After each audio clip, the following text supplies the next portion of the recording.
Hello, everyone, and welcome to Breaking Geek Radio, the podcast. With today, it's just me and Danny. How are you doing, Danny? I'm good, brother. The dynamic duo, and I do have my bourbon in my hand. So things will either go very, very smoothly or get chaotically rubbish very quickly. What's that? Cheers, brother. Cheers. What is that? Water with ice cubes. Well, it is 10 o'clock at water and ice cube bullshit. But okay, it is 10 o'clock in the morning for you. Noon. Or night. But yeah, it feels like 8 o'clock in the morning for me. But anyway. It's always Scotch o'clock somewhere, right? Yeah. Or beer o'clock. But so today, of course, as you heard, it's just me and Danny, of course, with our producer Kyle, who might step in once in a while with a comment. Young producer Kyle? Is this producer Kyle's younger brother? Yes, you can't see him, but he got a hair. You can watch him on Marvel Multiverse Mayhem and the Katina because he got a makeover. Yeah, cut off his beard and actually styled his hair, and he's looking good, man. If only you getting to go to the other shows to see him. Thank you very much. Yes, I did it like that. I did it on that way on purpose. Nice. So today we have some news and some trailers for you, but we also are going to be doing full spoiler reviews of Stranger Things 4, which we're only slightly late talking about. God, this is like my nightmare last night where I couldn't finish the sentence. We have both seen it. We know the spoilers, and then we also both had the pleasure of watching Jurassic World Dominion, which of course did indeed. Or Dominatrix. Jurassic World Dominatrix. Shit, I think I watched a different movie to you. Oh no. Yours was probably not free, but online and more expensive than mine. Well, it was a little bit more expensive, and they weren't quite the dinosaurs I was expecting. But in old people in situations like that was interesting to say the least. I did need another scotch. No, I did get to see the gigantic Taurus or whatever. Still. Release the Kraken. No, that's not what I wanted to see. But no, yes, I did watch Dominion yesterday, so I'm fully up to speed with that, and Stranger Things 4. However, I haven't seen The Boys yet, so if you were going to talk about that today, you might be talking about that on your own. So I've been super busy, so there's only so much TV I can watch. If the show wasn't so full, I would have asked you in advance if you'd seen it. But no, we don't need to say anything. I can give a who watches 5 minutes. I'll do it right now. It's fantastic. Everyone should watch it. Who likes it? It was like the first 2 seasons, and it's far more fucked up already. Yeah. So let's start with the news if you're ready. Yes, sir. Well, I do want to say one last thing before we start. Of course, we're here for LRMonline.com and the GenreVerse podcast network. So at the end, I'll list off all the great shows we have to check out. But for that, let's get into cruise news to start. We have 2 Top Gun stories as Top Gun still lingers in the zeitgeist, even in the age of dinosaurs and kids with superpowers. So Top Gun Maverick had an incredible second weekend, which would have been last weekend, Memorial Day weekend. It only dropped 33%, which is a big, Doctor Strange and the average is, yeah. It's not like something like Everything Everywhere All at Once, which actually grows some weekends because of word of mouth. But obviously, this is a blockbuster, and most blockbusters probably drop over 50%, even the ones that people love. But yeah, it's good word of mouth. I actually kind of predicted this just because all the top Mission Impossible movies are kind of the same way where they barely drop off, which brings us to the second part of the story. Even though it's his second weekend, it is still higher than any Mission Impossible opening in its second weekend. Wow. Wow, that I didn't know that. That is quite shocking because those films are pretty big films, right? And they have a lot of good press and they have a lot of good opening weekends. But that's pretty amazing. I must admit, I was shocked by that. I'm not surprised by the opening weekend for this one over the last few years. But the fact that it's bigger than the last Mission Impossible. Was the last one Fallout? It was Fallout, right? Yeah. It's bigger in its second weekend than Fallout. Wow, I mean, it's interesting discussion to say whether they're better films or not, but there's certainly been a much more of a positive hype around the Top Gun films, and I do think they this film has hit a broader audience than maybe the Mission Impossible films. I think you've got a lot of Top Gun fans that maybe aren't necessarily, dare I say it, Tom Cruise fans or Mission Impossible fans. So I think that's helped them. The name of the film, it's the kind of film, no offense, that you could take your partner to. Do you remember this film we watched 30 years ago where they've just done a sequel? Have they really? With the same people? Fuck, I'm going to go and watch that and see what the hell they're talking about. So I think that helped it. But also, I have to say, word of mouth, yes, but I watched it twice. I watched it twice in 2 days. There's got to be a second viewing. And if you haven't seen it on an IMAX or on a decent big screen with a decent sound system, it certainly makes it. So I think there's a lot of people that have felt that they wanted to watch it again in that first week as well. So whereas Doctor Strange or whatever it was, I didn't feel that. I did watch it twice, but that was purely out of because someone else wanted to watch it rather than me. But yeah, so I'm super happy. I really am happy about it, and I will gladly watch it a third time before it comes off the big screen. Just because I know that watching it on the back of an aeroplane seat, which because I'm starting to travel a lot now, that's not the way to enjoy this film. So that was intended to be watched on an iPod. Intended to be watched on an iPod video generation 1. But yeah, not shocked. I mean, that is an impressive feat, but like I said, Tom Cruise movies mostly have legs because it's an older audience, and an older audience isn't like a 20 or a 30-year-old who's like, I gotta go see it at midnight, or like my parents, they like going to Tom Cruise movies. I mean, they're older side, 69. They probably would have seen Top Gun with me if it weren't for the pandemic, but like they're like, we don't want to go first 2 weekends. Like they intentionally wait because they don't want to deal with as many people. So really? So yes, they avoid the crowd, so to speak. Well, that pissed on them on fire then, didn't it? When they waited for the second weekend and it didn't drop off very much. It was just as busy as the first weekend. Yeah, that means the third weekend is going to be just as busy. Oh, well, the theater will be busy this weekend, but for the same reason COVID prevented me from seeing Top Gun in IMAX, or the big show, as they call the Alamo, is now the dinosaurs will rule the box office again, assumedly. I still think there's as bad as the last one was and as poorly reviewed as this one is, it's a franchise that won't die. And I don't believe at all, as the poster says, it's this conclusion of the Jurassic period or whatever they're calling it. We're not gonna get into that until we get into the Jurassic Past. But I'm surprised by the negative reviews so far, or at least as negative as they are. I mean, the film's not for everybody, and we'll talk about that in a few minutes. Let's not go into that. But yes, I'm surprised by it. Took away the main point is it took away the IMAX from Top Gun. Top Gun could have had even probably better IMAX legs, but there's always a bigger fish. Yeah, true. Qui-Gon Jinn. So, and you usually get like a week or two in theaters, the IMAX these days, because it used to be one or two movies a summer to release IMAX, and now it's like every movie gets an IMAX run that costs more. Like I'm sure Buzz Lightyear will replace Jurassic in like 1 week, but we'll see. More Maverick news. I actually really like the opening to this article from Deadline. I'm gonna just say their opening. Good morning, aviators. Tom Cruise says in the line from the blockbuster Top Gun Maverick. This is your captain speaking. Today's exercise is dogfighting.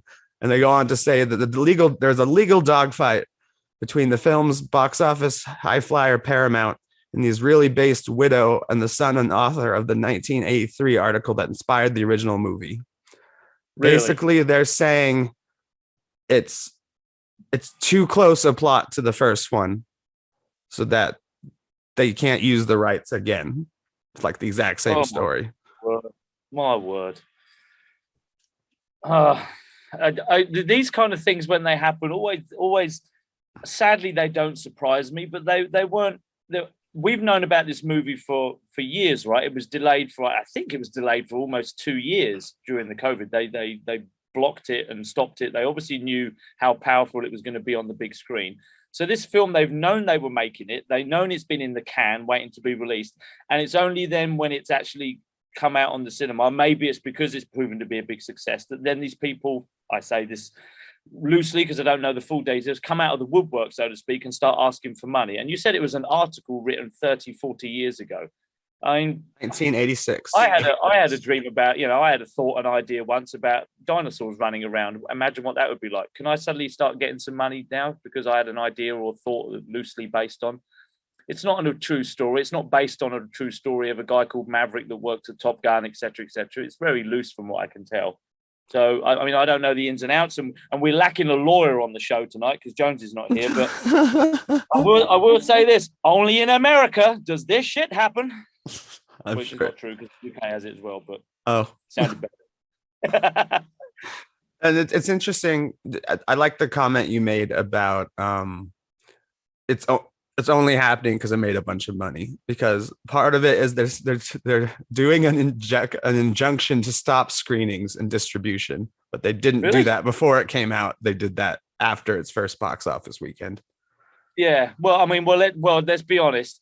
If they do manage to stop it being shown, at least we'll have more screens for Morbius, right? Which can only help that film. That's what they're doing. That's what it is. These are people that were working for Morbius. They think, right, if we can get Maverick off the screens, we can have another third showing of Morbius where it can make over $50. And then Paramount spokesperson, to wrap this one up, said these claims are without merit and we will defend ourselves vigorously, which is exactly what you expect from a big studio with a big tentpole. So yeah, I don't know. I'm not a lawyer. Not a big city lawyer, but it just seems like another one of those lawsuits that'll be in the press very briefly and we won't hear about ever again. So, I mean, Paramount has the lawyers, just like Arby's has the meats. Speaking of meats, no, actually, there's no relation here. We're going to talk a little bit of Ghostbusters, because Ghostbusters Day was this week, where they made some news. Of course, they made news. They shared some news because it's Ghostbusters Day. It's like Star Trek Day, only less people care. So the first piece of the news is they're doing an animated series for Netflix, which will be produced by Jason Reitman and Gil Kenan through their Ghost Corps or Ghost Core. I always think it's clever if you pronounce it Corpse. Company, which so far has only made 2 movies since 2016, even though they made up the whole logo. They're like, we're going to do Ooh. That was weird. Anyway, I'm not quite sure what happened. Zoom just reset, but everything seems to be running fine now. Nothing cut out. Just just when we started talking about Ghostbusters. Oh, yeah. Since I'm on here, I'll also give you a note, Nick. I saw this right before we started. Not only is the animated series coming, there's an animated movie as well, in addition to the other thing you're going to talk about. Did they say much? Did they say anything about it? At one point they announced an animated movie that would be from the point of view of a ghost. That was announced at their Celebration Day like years ago. Yeah, maybe before even Afterlife, I think. They're not saying whether or not this is that one. There's a bunch of tweets on screen right now from Ghostbusters Twitter. A new animated Ghostbusters feature is in development with all new characters and a whole new take, helmed by Jennifer Kluska and Chris Pranoski. Sorry if I butchered your names. And written by Brenda Sway. I'm not sure. Anyways, that phrase, a whole new take, could be, but it does not say right out of the thing that it's going to be the one from the point of view of a ghost. But that's the feature, and you're right on with your animated series, and I'll shut up now. And I think, unless I dreamed this, that the newest video game incorporates that idea where you could play as a ghost in like co-op. Yeah, I think whatever the four person. Yeah, that one you are supposed to be able to play as ghosts. So that idea may have been incorporated into that instead, or this could also be that. We'll see. But yeah, the Netflix series it's produced by the 2 fellows already mentioned, with Kenan also co-wrote Ghostbusters Afterlife with Reitman, who directed and co-wrote it. And their Ghost Core or whatever.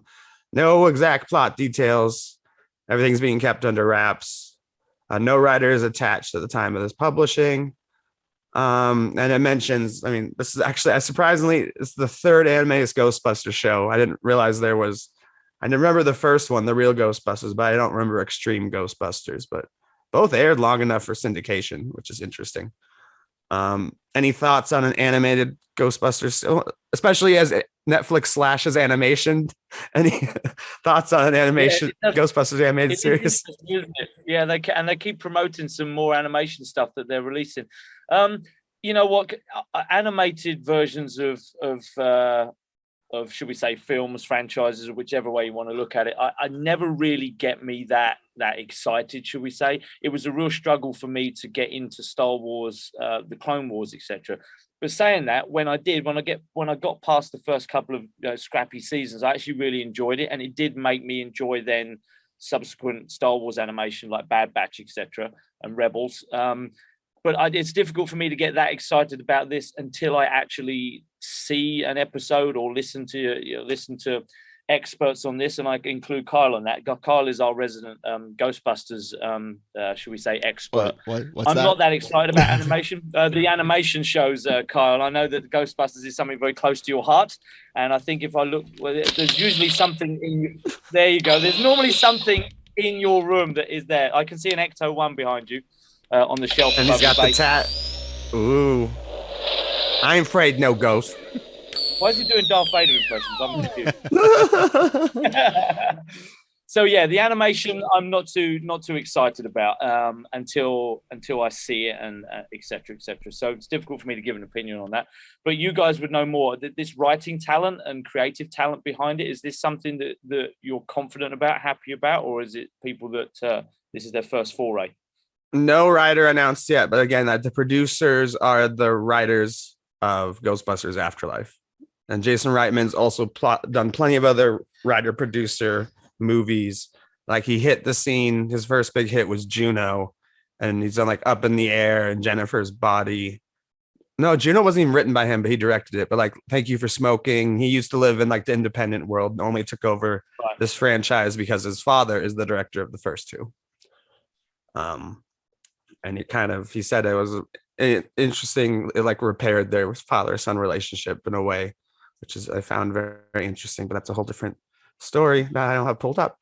Did you not watch the animated ones before when you were younger? I remember watching the real Ghostbusters. The real Ghostbusters as a kid. When I think when I used to get back from school, I used to quite enjoy those shows as a kid. But the Ghostbusters Extreme one, I have no idea that was a thing. Is that a relatively new thing or what? It was. What was extreme about it? It was violence, swearing. No, it's the plot was nudity. What was extreme about it? I need to know these things. It was a mostly new lineup of characters that was led by Egon Spengler, and one of J. Michael Straczynski wrote for the real Ghostbusters, and he's one of Kyle's favorite Twitter celebrities and writers. They talk all the time. So they're buddies. No, I wouldn't say we talk all the time or buddies, but yeah, he's a or Twitter prolific comic book writer. Lot of huge titles. So yeah, I didn't know if you knew that there, Danny. No, I didn't. No, so thanks for that, buddy. That's cool. And the other one we have, it seems like slightly more details on the sequel to Ghostbusters Afterlife. It's codenamed Firehouse, which in the era of a Predator movie without Predator in the title at all. I wouldn't mind that as being the actual name. Not even Ghostbusters Firehouse, just Firehouse. Why not? But so Reitman's quote that is on Ghostbusters official Twitter page is the last time we saw Ecto 1, it was driving back into Manhattan, the home of the Ghostbusters. That's where our story begins. The code name is Firehouse. So at least the movie will start in New York City with the older Ghostbusters.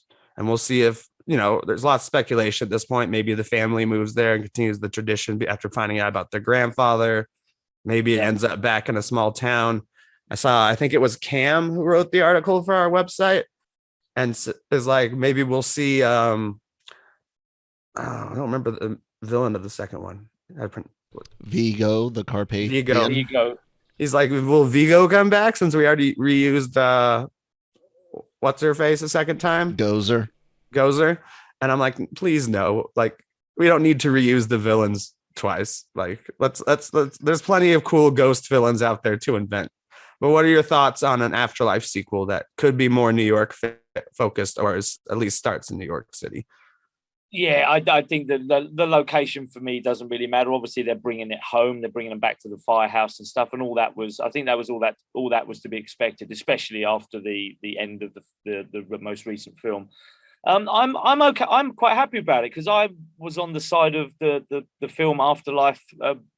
I enjoyed it. I enjoyed it for what it was. I had a lot of fun with it. I thought it was, it was entertaining is one of those words to say. I'm not necessarily in a rush to go and watch it again very quickly, but I'll happily watch it again if it was on. And so I'm optimistic about them making a film just as entertaining. I know Kyle has certain feelings on this, and there's a lot of positive, or there's a lot of things that I agree with him about when it comes to this film, but it was so much better than the previous sequel, prequel, readaptation, whatever the fuck that was. That was just awful. It wasn't. Even if it stood on its own, it just wasn't even funny. Okay, if you're making a slapstick comedy version of Ghostbusters, at least make it funny, and it just wasn't. So this one was a pleasant surprise. I enjoyed it. So bring me another one. Give me more of the same. Maybe make it a little bit better if you can, in a sense. But yeah, I'll be happy to watch another one. And if it's in New York, so be it. But like you, and I like a lot of people, let's not retread old ground. Let's bring something new to this, right? There's plenty of ghosts you can invent without bringing Gozo back and Boober and Red and whatever they were called. What about the Fraggles? Oh, that was the Fraggles. Gozo, Boober.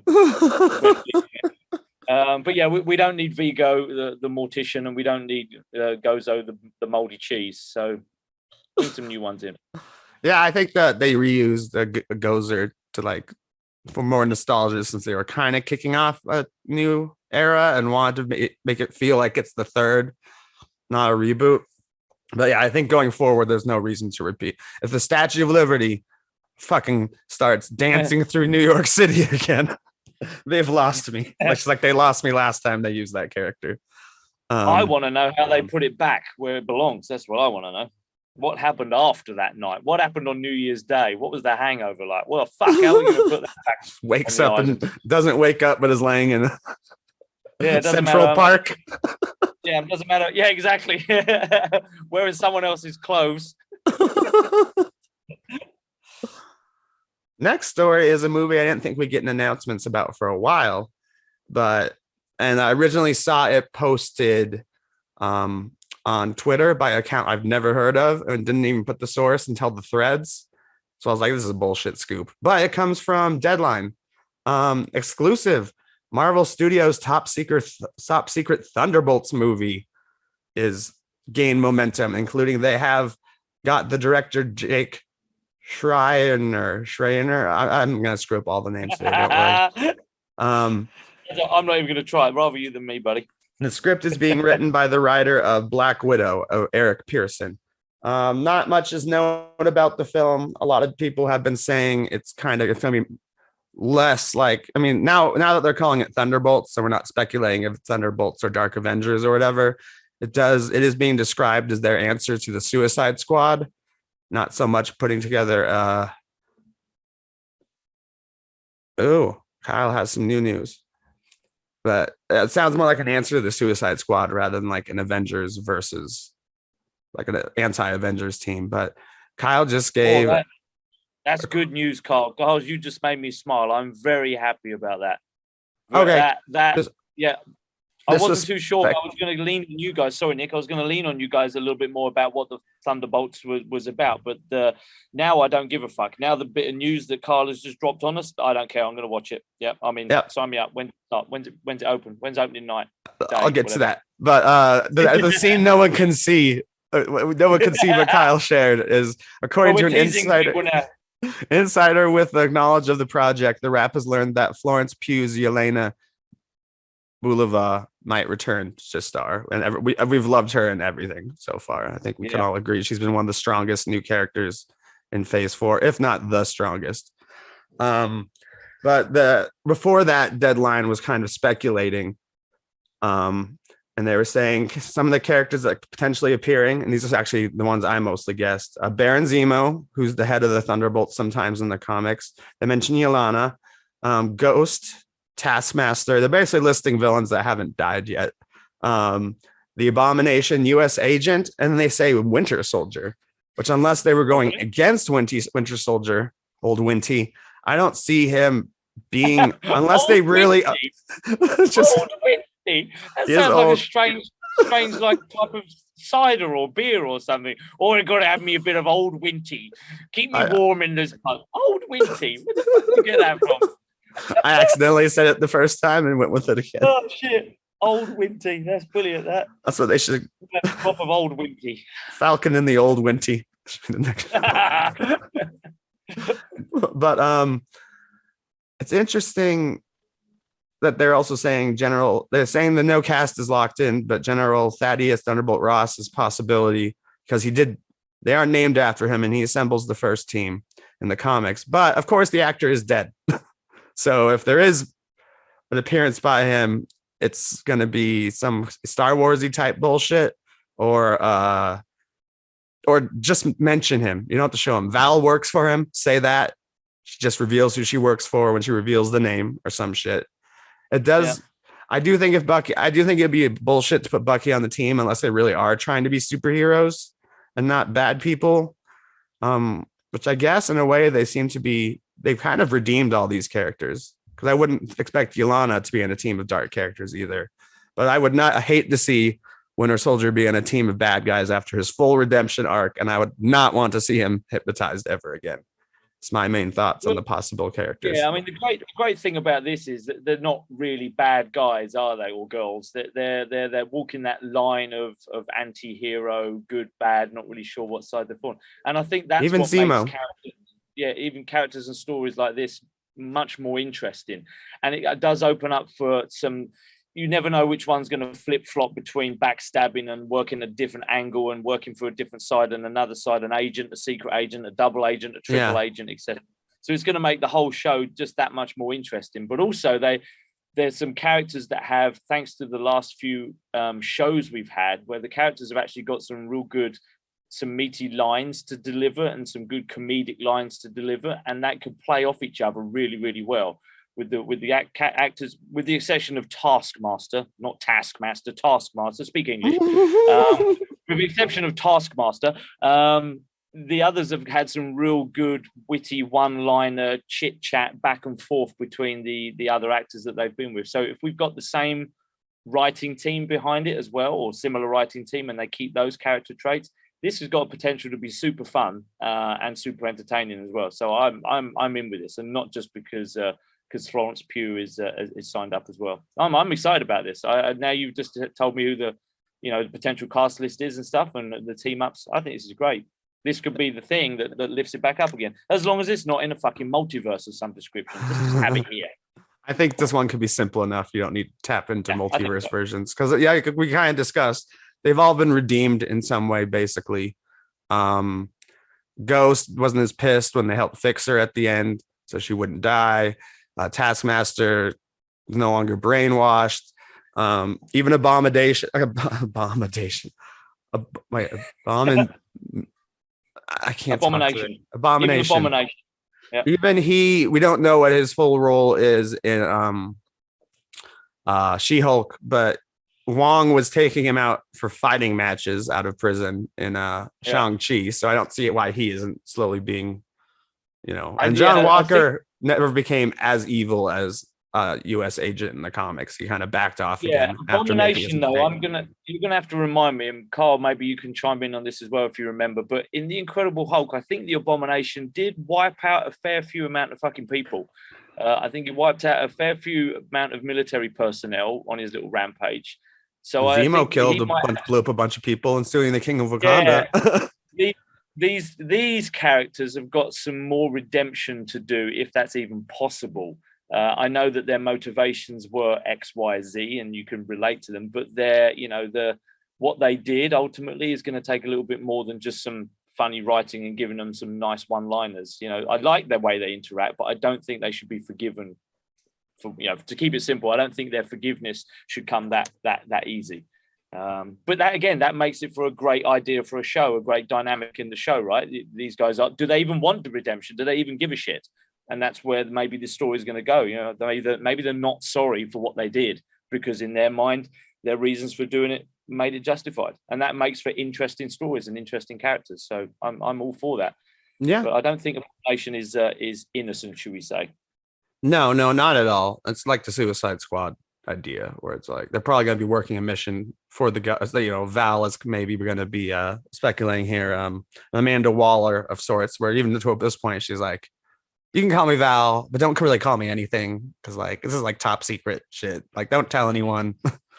But so I could see that kind of being a thing where she's in charge of a top secret government project put together by Thaddeus Ross, who's never trusted the Avengers. So, do you want to move into some trailers?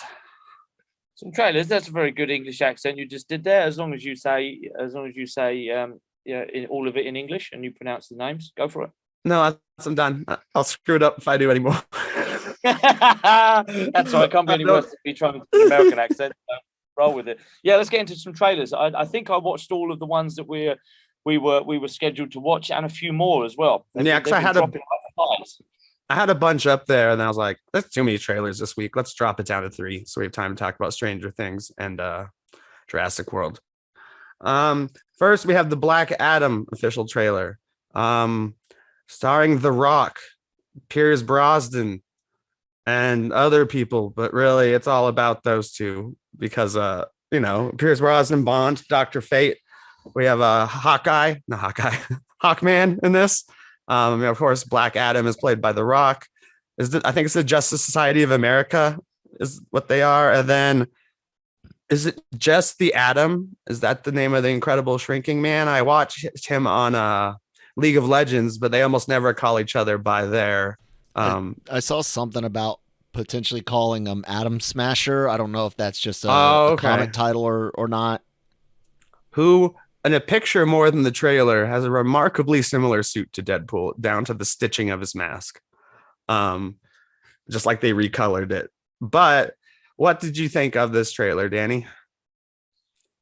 It was, what's the word that it was average. It was very much okay. There was nothing about the trailer that, because I'm not familiar with Black Adam as a comic character at all. DC really wasn't I found a lot of the DC characters were, with the exception of Batman and Lobo, they were the only two DC characters that I actually really got into.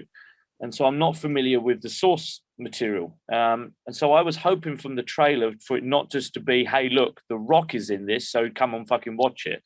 They didn't really make it anything other than a generic superhero trailer. And I was hoping for a little bit more. It didn't do anything to make me think, wow, that's what Black Adam is all about. I mean, in fairness, there'll probably be 2, maybe 3, a couple more trailers before it's released, right? And maybe I'll get a bit more. But this one was underwhelming and generic. It didn't inspire me at all. Even the moments that were meant to be holy fuck, wow, or funny, they weren't. I didn't crack out laughing at the end when the glove suddenly appeared on the window after he got blown up, because of course he's not fucking dead. That there's no, why would you think I thought he was dead?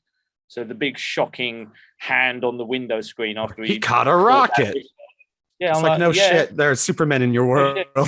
Oh, and it blew up, and you expected me to think, oh my god, Black Adam's dead. No, you've just explained that he's a god and he can catch a rocket, so there's no way it's going to fucking hurt him when it blows up. So all of that just made it feel very generic to me. I do like The Rock though. That's the thing. I do like most of the recent things he's been in. I find him very entertaining. I find him very charismatic when he's doing his thing. I've just finished watching Ballers for the last time. I'm not a huge fan of the show as such, but even in that, he has a certain screen presence and gravitas that makes me want to watch him and stuff. But this was just like, okay, it's a Rock film. It's going to be an action film. No, yeah, I'll probably be there opening day, but you really didn't make it that much exciting. So generic and bland is probably the best way I can go with it. And Kyle confirmed it is Atom Smasher, the character, because basically this trailer has, not to insult any of the characters, Falcon, Doctor Strange, and Ant-Man is what I thought the entire time, especially with some of the effects they used. But I do love I haven't seen much of him in the comics, but I do enjoy Captain Fate, or Dr. Fate rather. Especially because he's part of the Constantine world. He's a magic guy. Black Adam uses magic. He's actually one of the people who could beat Superman. And his origin is very closely tied to Shazam. Like, they even reference him in Shazam, that someone thousands of years ago did take the stone or like something like that and waste and decimated. I forget the exact rules of the Shazam opening, but they do reference Black Adam in that, because that's his main role as Shazam's nemesis. Which is why they're like, next time we'll make Shazam versus Black Adam for Shazam 3 or Black Adam 2. He's always The Rock's been passionate about the project. I agree about the trailer. Generic superhero trailer. I would even say Sony level superhero trailer. Like a lot of, I'm more excited for every other DC project right now that we've seen footage of, even ones we haven't, like Aquaman. I guess we've seen a little footage from Aquaman and that DC teaser that like teased all of them. Way more excited for The Flash.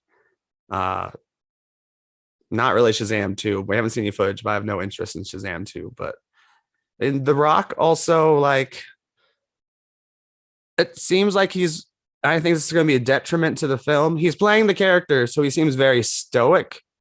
And I like The Rock when he's like cracking jokes and witty and stuff. But this trailer gives off the feeling that he's just going to be like, I'm a god. And I'm going to smash a wing off an airplane in an Iron Man looking scene. Yeah, well, that's kind of why I mentioned Ballers, because in that he's very much the stoic one. He's very much a serious role.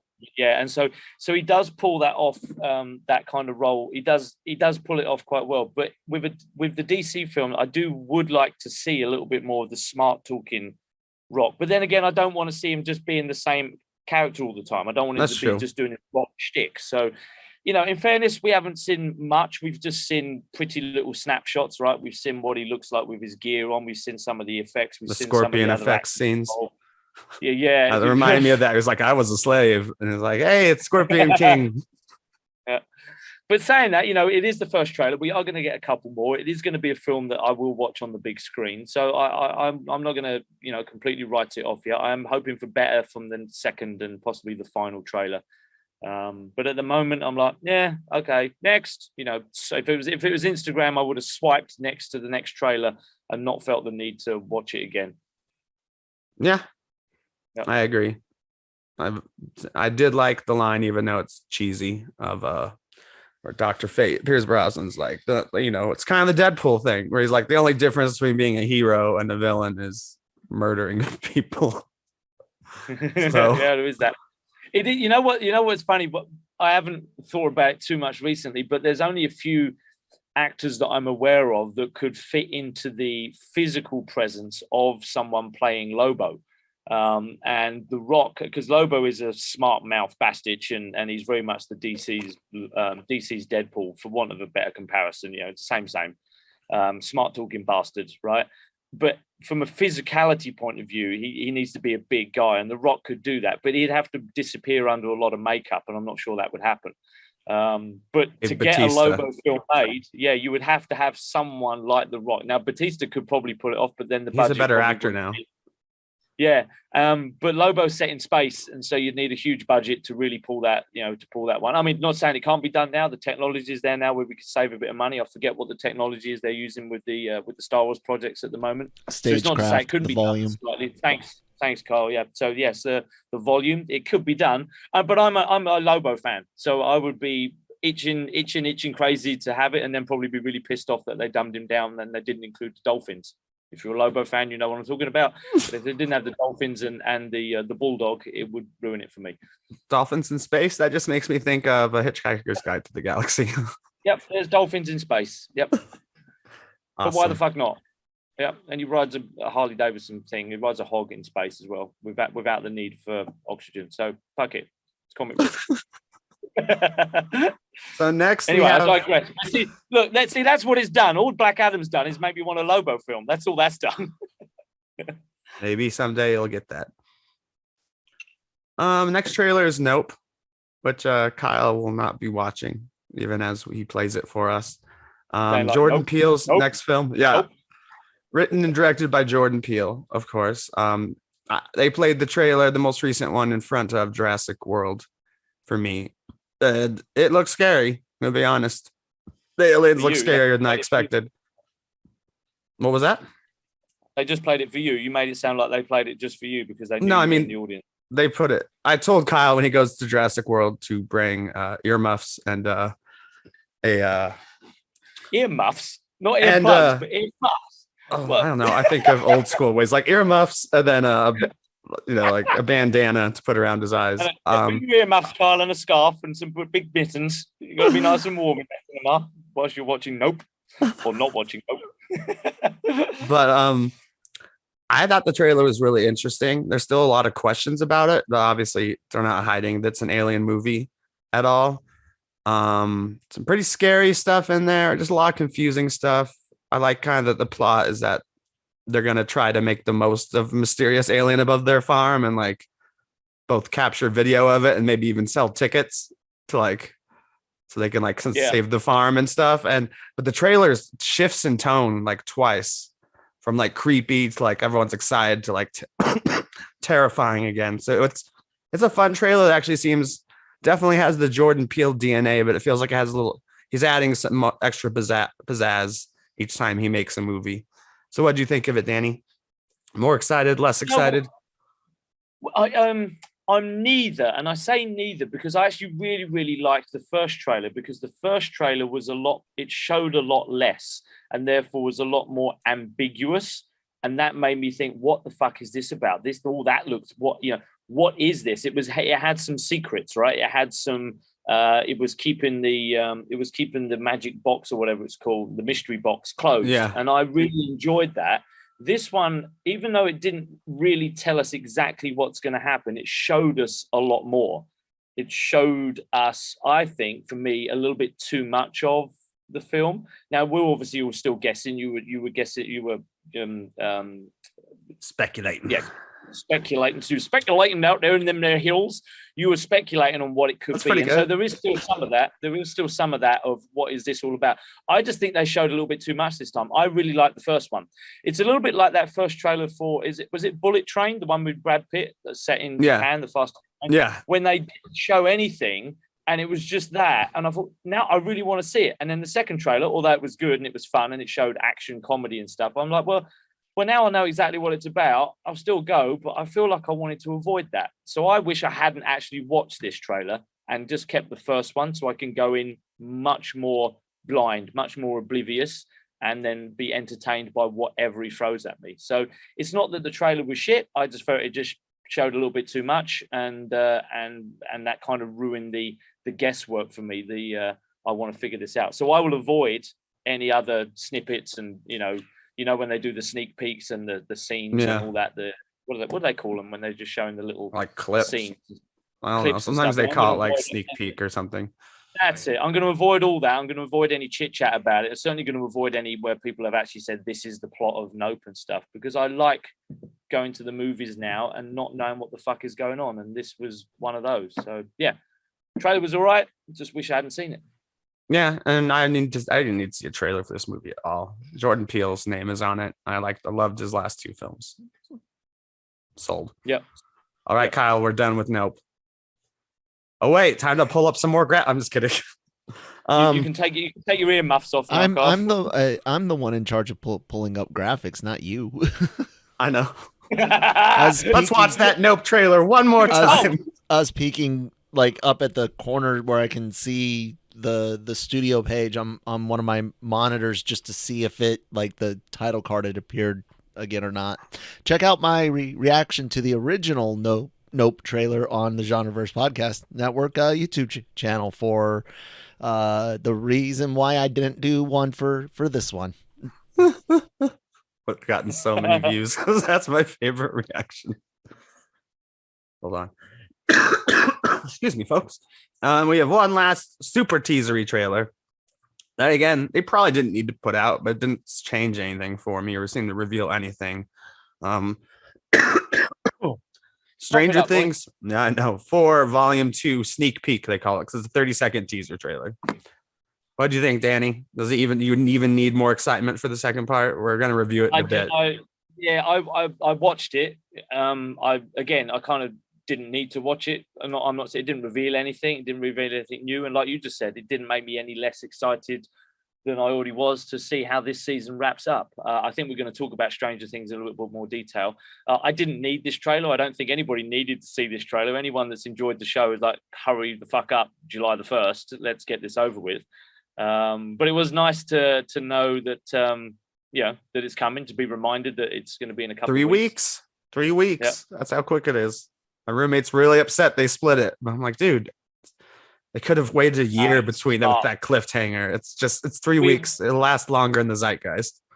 Exactly. We've had this conversation, and the week by week episode, I think, is so much better. I mean, the boys have been talking about Obi-Wan. It's whether we like the show or not, having it an episode a week gives us chance to break it apart, talk about it, chat about it, complain about it, sing from the trees about how good it is or bad it is or whatever. And it just keeps it talking. So it's a win-win for everybody, right? Everyone keeps talking about it for a whole week. And then that makes it, 8 weeks, 9 weeks, however long the season is.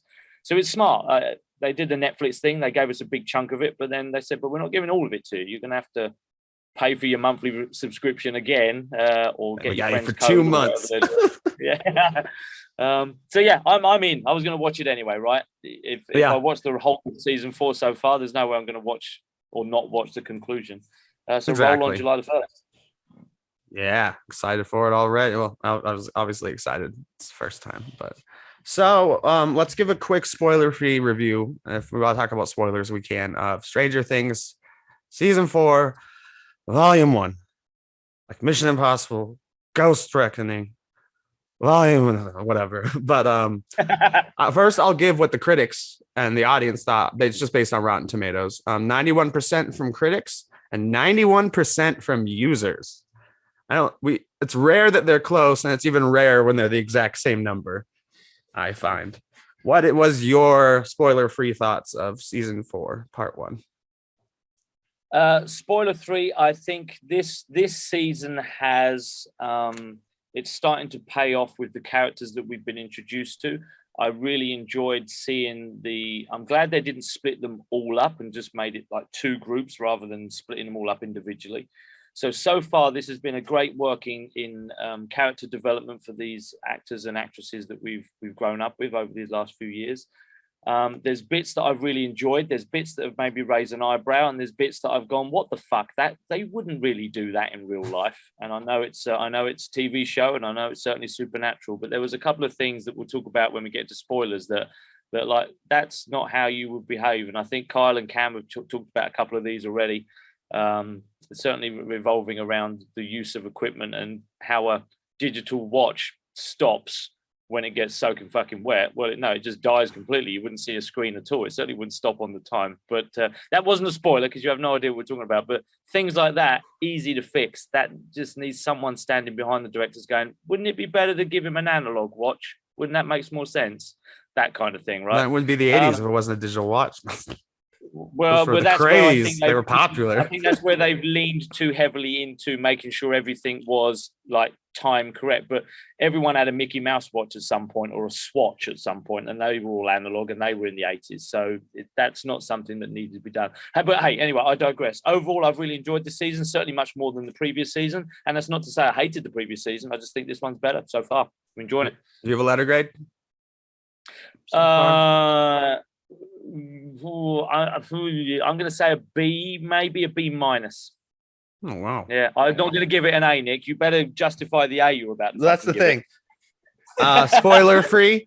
I've liked every season a lot more than some people have liked season 2 and 3.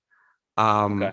But they definitely do feel like filler now. It's like they introduce more characters and ideas, but like the Mind Flayer is kind of filler for what we're getting Vecna this season. Yeah.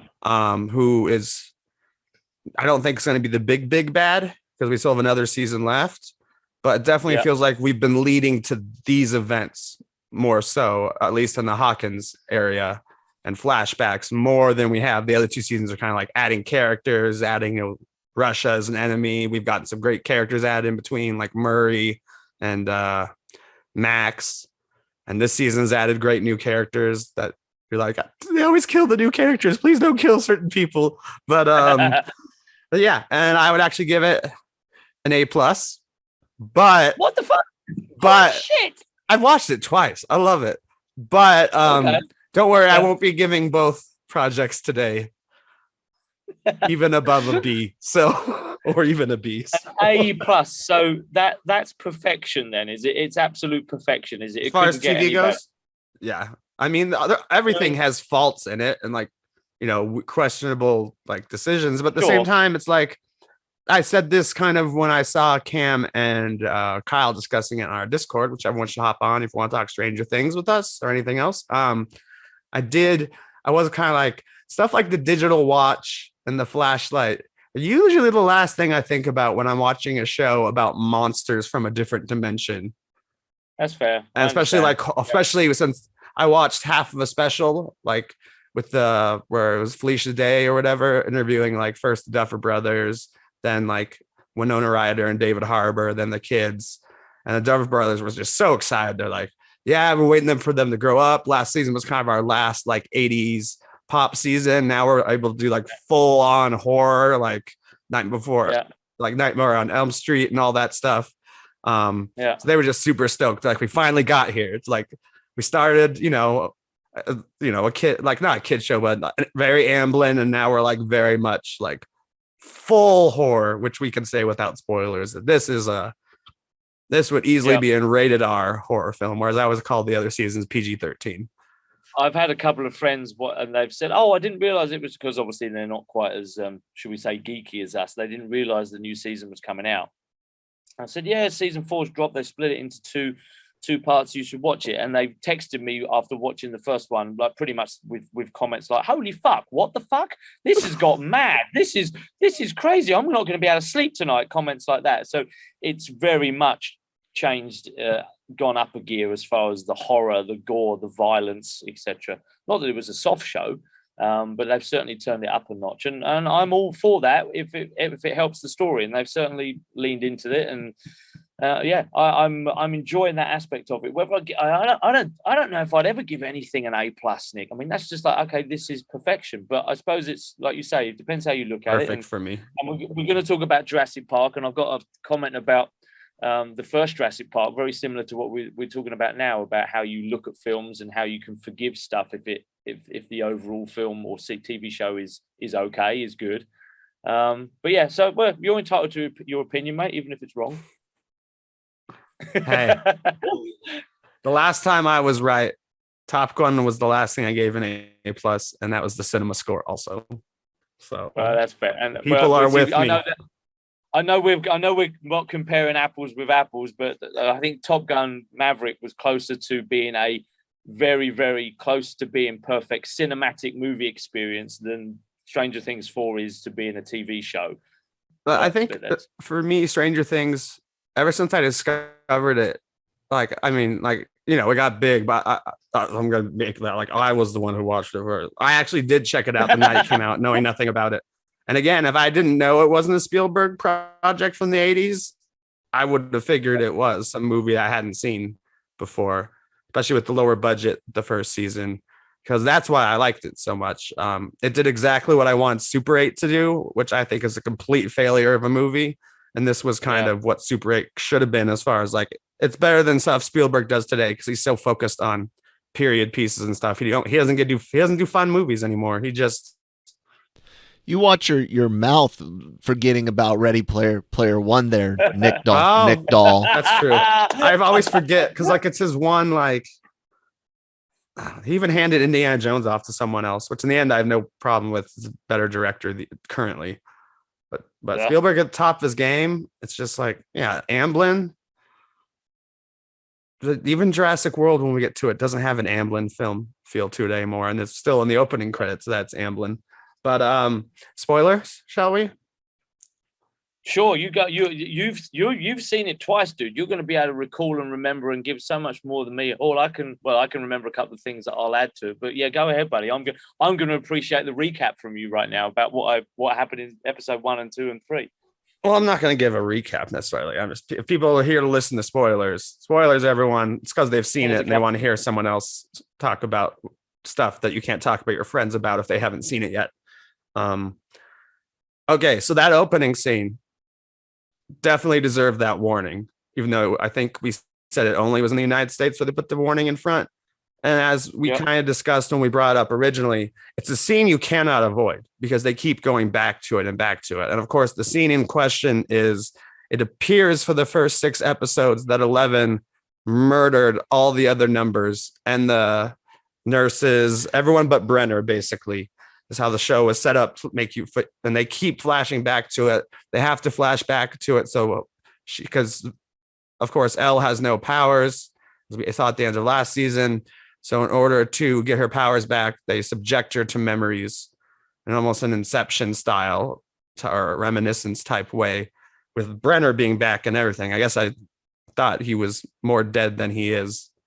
But I mean, I think he had kind of a comic book death in season 1. Is he the guy with the big white hair? Like who was we haven't seen since season 1. Matthew Modine is the actor.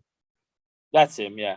I was getting those mixed up with the other doctor scientist that is in this one, played by Mad About You's Paul Reiser. Yeah, I always remember him from Aliens. Oh yeah, he was the asshole in Aliens. That's how and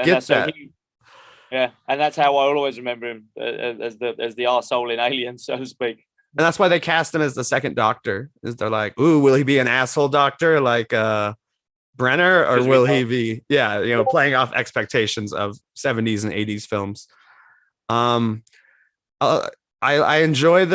always enjoy the combinations they split people into. Like, they've stopped just like the first season, it was adults, teens, and kids, and it's like, I know it's crazy, but talk to each other. Like, but in this, they've done a better job of communicating with each other, and it's basically 2 teams. The Team Russia and Team Hawkins. No, then there's the California kids, but they don't really get to do a lot this season, except for we get to meet Dustin's girlfriend's family, which is a lot of fun. And I absolutely love the villain, Venka or Vecna, whichever it is. And I think this entire season is about episode 7.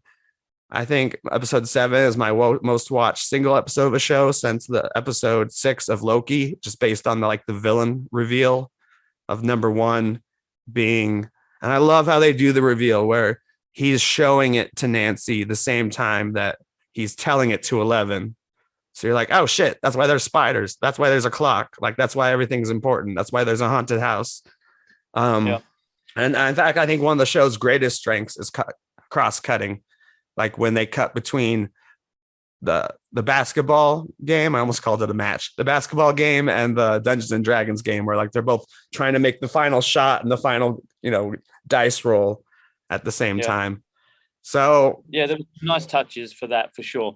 They did a lot of things like that very, very well. And I did enjoy those little nods. And I played Dungeons and Dragons quite heavily as a kid too. And I remember the stories about it being devil worshipping and Satan inducing and leading you to be a psychopath killer, and all that kind so weird now, because it's like now it's just the geekiest thing, though it's coming back in a big way.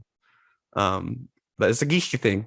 It's not especially like you don't have to play Dungeons and Dragons with wizards and shit. I play a Star Wars version, which still has wizards and shit. They're called Jedi, and it's just the idea that games, going back to that, are the cause of violence in some people's minds, and now it's video games. They said the same about Doom as they do about Call of Duty these days, and study after study has proven never ever has that been the case. I don't know. Mario Kart is made for a lot of angry drivers just throwing shells at each other, just carrying around turtle shells they've been collecting and chucking them through people's windows. Boy, what you been smoking?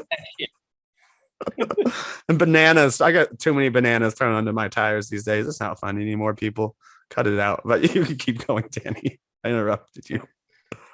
Yeah, no, I was just I like the throwbacks and the nods. So there was a lot of things that they did really well. But this is why the season for me has been really interesting in that sense, because they've done things like that really well and clearly thought about the time period that they're in and how they can match them together. Like you said, the dice roll and the basketball shot.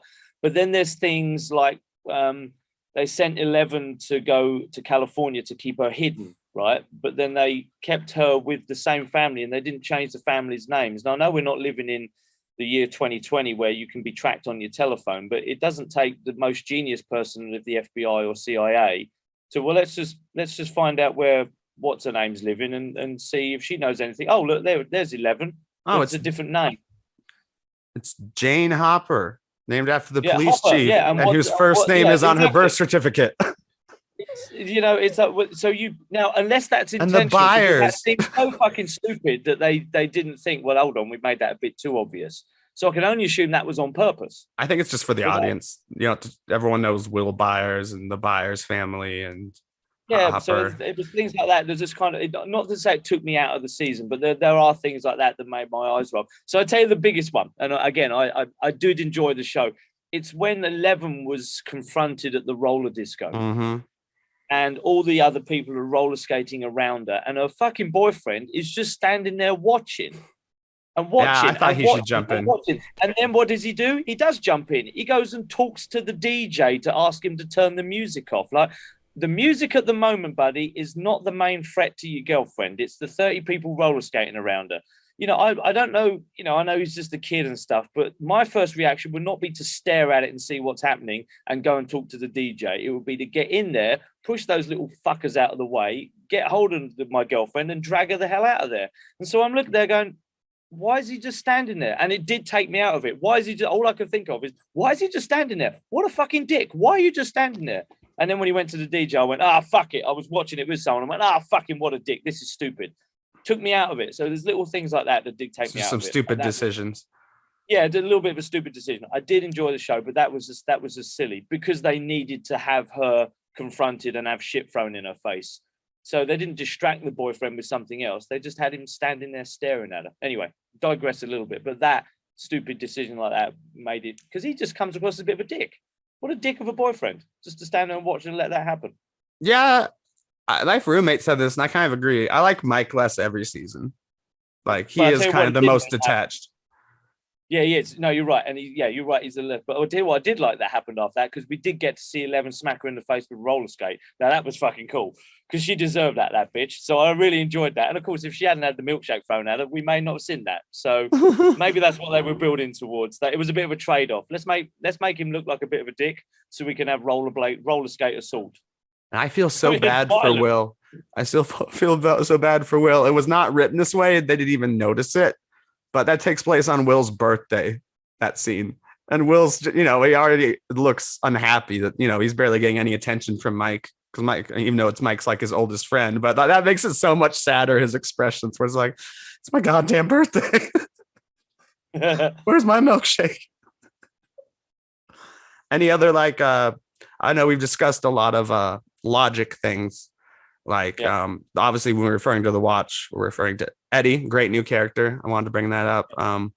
And the flashlight, referring to them wrapping a plastic bag around it and jumping into water. Again, things I don't really think too hard about when I'm thinking of a show with people floating up in the air and having their bones broken and their eyes exploded. That was brutal. When that first one in the caravan, that was something special. I was not expecting that.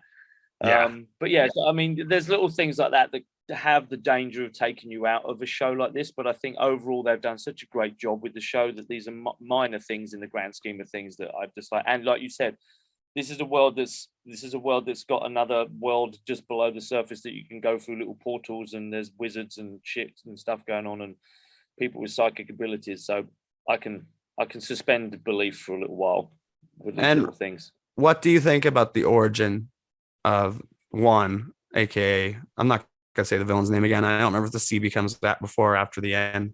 The guy that was helping 11, but then turned out to be the main warlock or wizard, who kind of gave the join me and together we will rule. the galaxy vibes. No, that build up in the clinic in the underground, that was really fucking good. When they revealed it was him that was the one that was responsible, I thought that was really good. That's the kind of thing that, okay, now I can forgive you all the other shit. And that's kind of the scene for me, what makes it feel like we've been waiting for season 4, because they've been holding on to this scene. You know, I don't think he's the origin of the Upside Down, but the origin of people who like of this baddie and how it ties back to 11's past.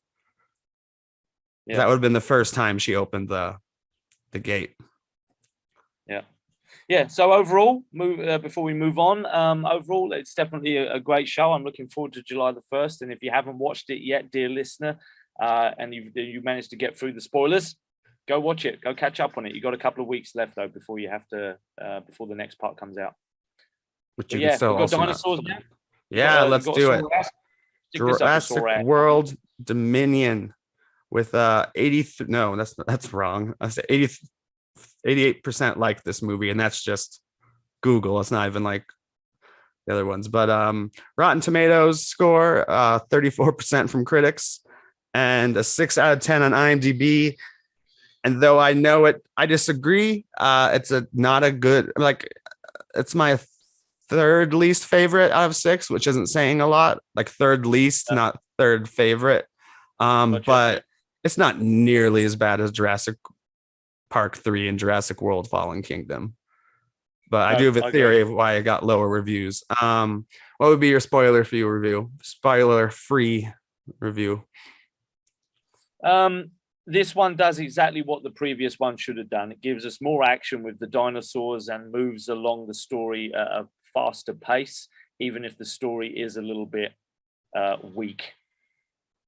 I'll leave it at that as a Twitter review. I want to give a grade before spoilers. C+. I almost feel like you're being too kind. And I'm the Jurassic World lover. Well, I'm kind of comparing it with the previous one a little bit. So I'm kind of, giving it a little bit of context and comparison. And then the previous one for me was a D+ at best. I was really disappointed with that one. So give it a C+ for what it was. We'll talk about why. Yeah. So your turn. I really think they handled it the best out of Star Wars and Ghostbusters, of balancing the new with the old as far as actors and characters, especially since this isn't really a spoiler. They're on 2 different plot points and get to the same location. They're not both involved. They have 2 different reasons why one group is there and another group goes to the same location.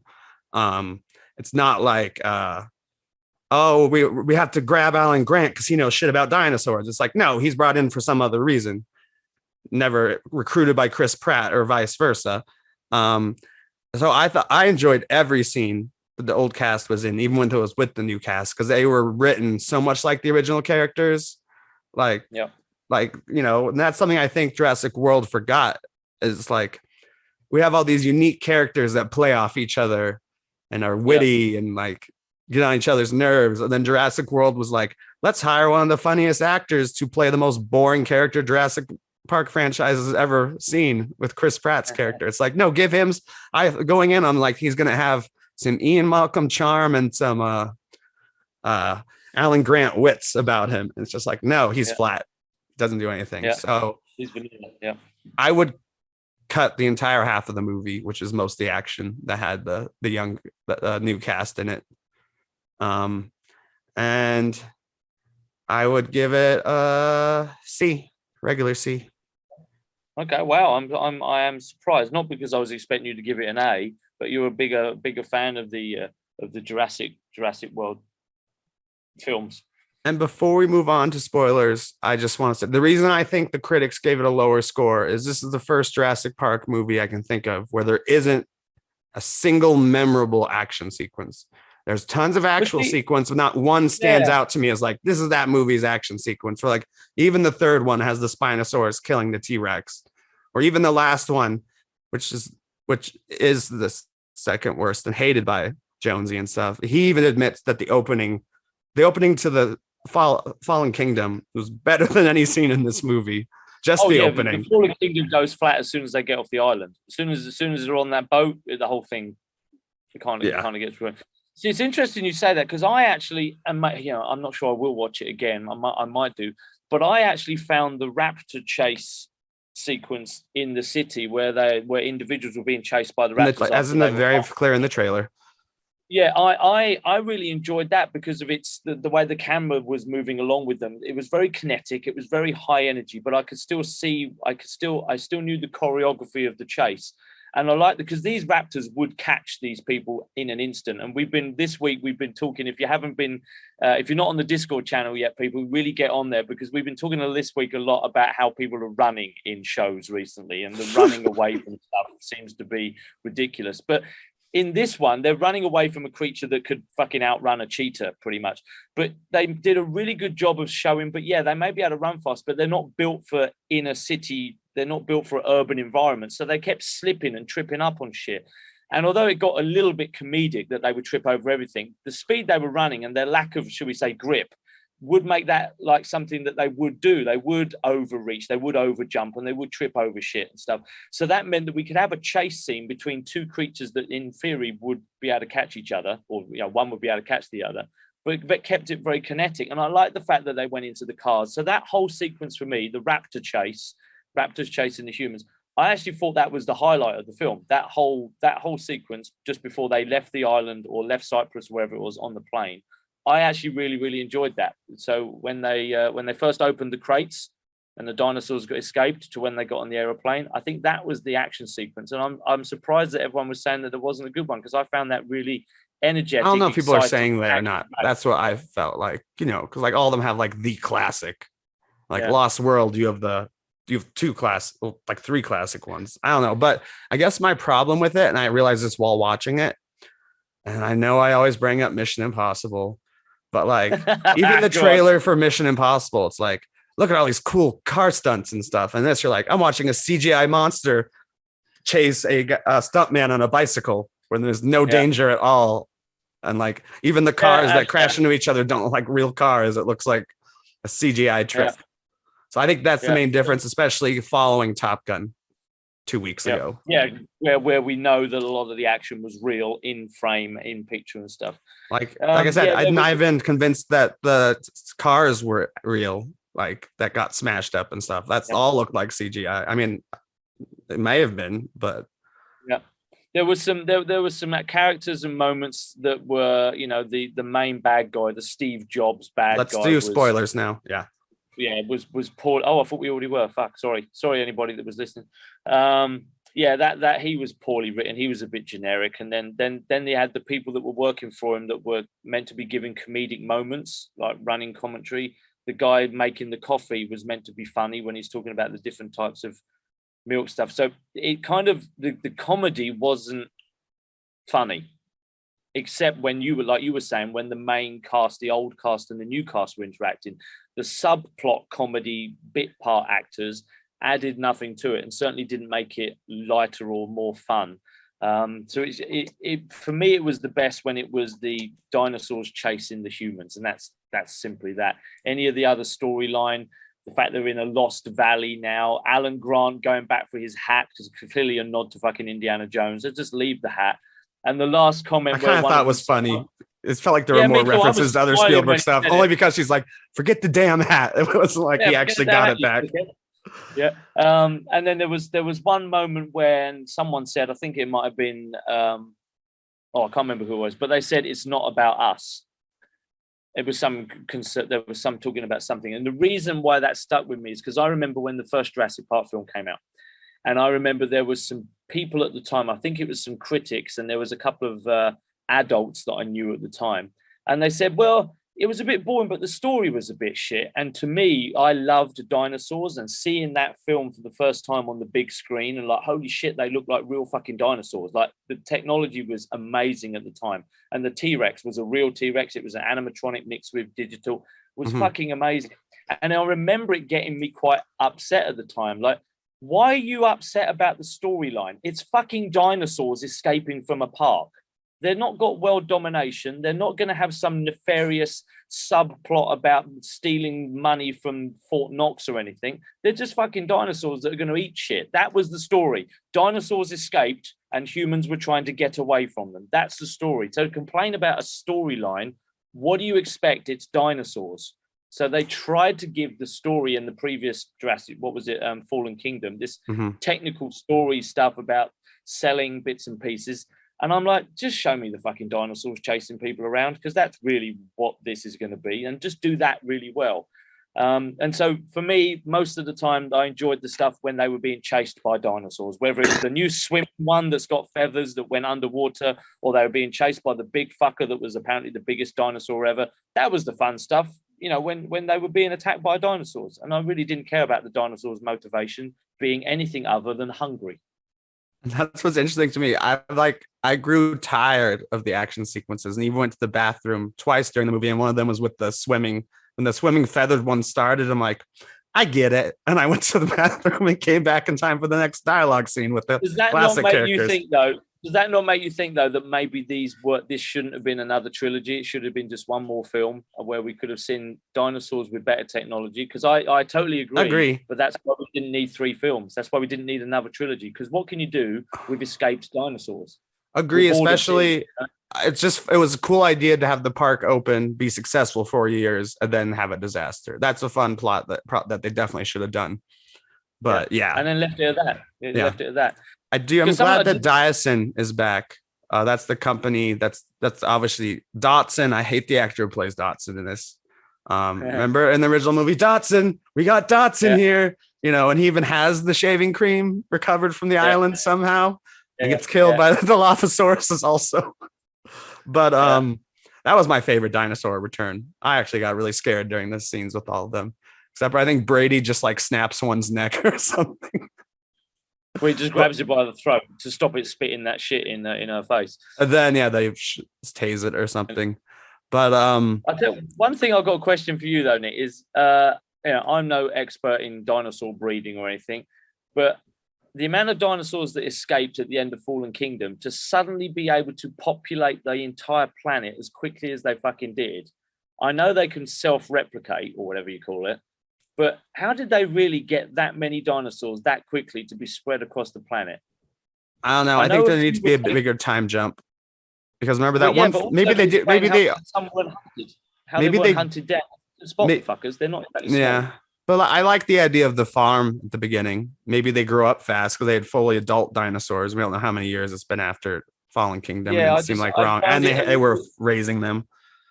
Yeah, I found it a little bit hard to believe that many escaped and then that many were farmed and then that many, because there was only 2 lorries that escaped. So there's only a certain amount of dinosaurs on the trucks. And there was only a certain amount that ran away from that forest. You know what I mean? That again it's escaped dinosaurs, whatever. I'll suspend disbelief. But the fact that they're now literally living with us and we're petting them in the park along with ducks and stuff, I'm like, I didn't like that scene. I don't think they. I'll never get used to this. That quick. Yeah, I agree. That's just follow through from an even worse Jurassic movie. Yeah, it's kind of what they had to. That's what they had left, right? It's what happened at the end of the second one, so that's what they had to roll with. So yeah. So I like the original cast. Oh yeah, sorry. Yeah, no, go ahead. No, go ahead. I was gonna say I really liked the original cast. I really thought they were witty, even when added with the new characters. All of them. I was gonna say Jeff Goldblum's my favorite. He's not. They're all great, but I do love all of his comments about Blue, where he's like, "You have a dinosaur on your back," and then he's like, "So how exactly do you talk to a dinosaur?" And he's like, "It's like a mutual understanding." He's like, "Yeah, I had that with my dog. He humped my leg so often. I have like forgot the exact term, a callus on my leg." He got the best. All of them were like that. Like Grant, just being sarcastic all the time and still being like really like high school crush around Ellie all the time and jealous whenever Malcolm was too close. And I liked their plot better than the other plot where they're going there because they've been invited by an insider to investigate why Biosyn is making giant prehistoric crickets that will wipe out all the food supply except for what is sold by Biosyn. The actor didn't do it for me. I always picture that actor, the Steve Jobs type guy who, very intentionally that kind of character. Like that's the actor who plays Peter Parker's dad in the Amazing Spider-Man films. And that's all I can picture him, is having an oversized role that shouldn't even exist in a Spider-Man film. No, fair enough. But so that took me out of it just whenever I saw that actor. But overall, it was fun. It was fine. Yep, it was an entertaining movie. Did I miss an end credit scene? Because I walked out of the cinema. I wasn't going to hang around. I don't know. I assume there wasn't. I didn't stay. I don't think any of them have had a post credit scene. Oh, okay. I thought I saw somewhere on a chat that was don't forget the post credit scene. I thought, shit, did I miss? Oh, I said that about Miss Marvel, which I was shocked had a post credit scene. Yeah, well, that was in our chat. Yeah, it has a post credit scene. It was. Thanks. And Kyle saying no, there is not one on Jurassic World. I didn't figure there wasn't. And I wouldn't give a shit. I'm not going to go and watch it again just to see the post-credit scene. So yeah, fuck it. I'll wait for it to come on YouTube if there was one. Don't even have to worry about it. I was like, this franchise hasn't done it before. They say this is the end, and I believe that about as much as the Fast and the Furious franchise. I hope it is, because I do hope it is, because there's some good films in amongst the six. There's some ones that I wouldn't mind watching again. I'll certainly watch the first one anytime it comes on. That's a given. So yeah, let's just let this beast die. Let's leave this one alone. I would actually love an R-rated streaming show that goes close. It stays pretty close to the books and all the complications of the books. In fact, they reference John Hammond in Westworld, where Ford, who created the park in the HBO show Westworld, two of his like employees are talking about it, and he's like, yeah, he's got this like rich friend who wants to start a park off the coast of Costa Rica, but he refuses to take our robots, even though we can build them like robots. He wants to make it like a nature reserve of some kind. So you're like, cool. The Michael Crichton universe. It's just like a really quick throw line, but I'm like, do that. Yeah. Give me the same extremism as Westworld and do just one season and call it Jurassic Park. Then if you want, you can follow the second book, which barely follows the movie at all. It's like a season 2. Yeah. Ready to wrap her up? Let's wrap this puppy up. The poor listener has been listening to us for 90 minutes talk about average films and above average TV shows. And cruise news. All right. Thank you, everyone, for joining us this week for Breaking Geek Radio, the podcast here on the GenreVerse Podcast Network. You can LRMonline.com. You can watch us on YouTube. You can listen to us on basically any streaming service. All the good ones. I mean, I guess I'll list some of them. Stitcher, SoundCloud, Apple, Spotify, the big ones. If there are other ones, I hope we're there. But no one uses any other streaming service than that. Well, in fact, most people use YouTube. We, of course, have tons of other great shows on our channel to access, including GenreVerse reviews. And then Kyle's giving me the heads up that I got the name of the show right. The Cantina, which is for all your Star Wars, Obi-Wan stuff going on right now.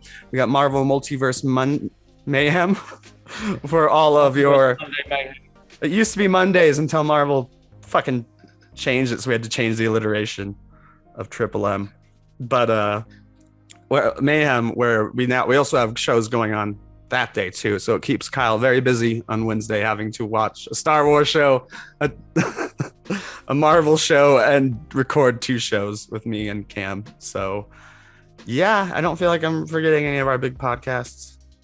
Of course Kyle reacts, but as much as I tried to prod him into it, he would not react to it. Nope. He says mental health is not worth clicks sometimes. And with that, Danny, where can that be found?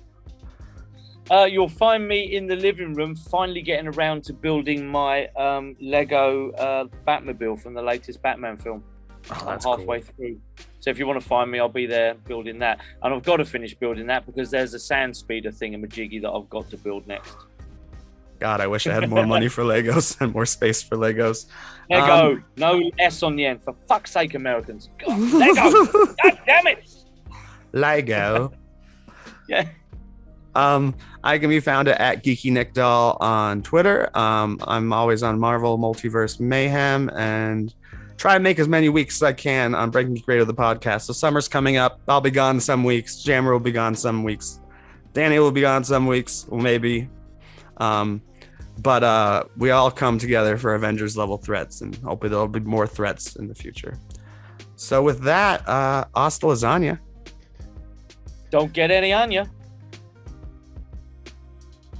We good. I don't need to say mission accomplished. There's just 2 of us. I was gonna say, I hope you guys aren't waiting on me to say anything. No. I was like, there's like two of us.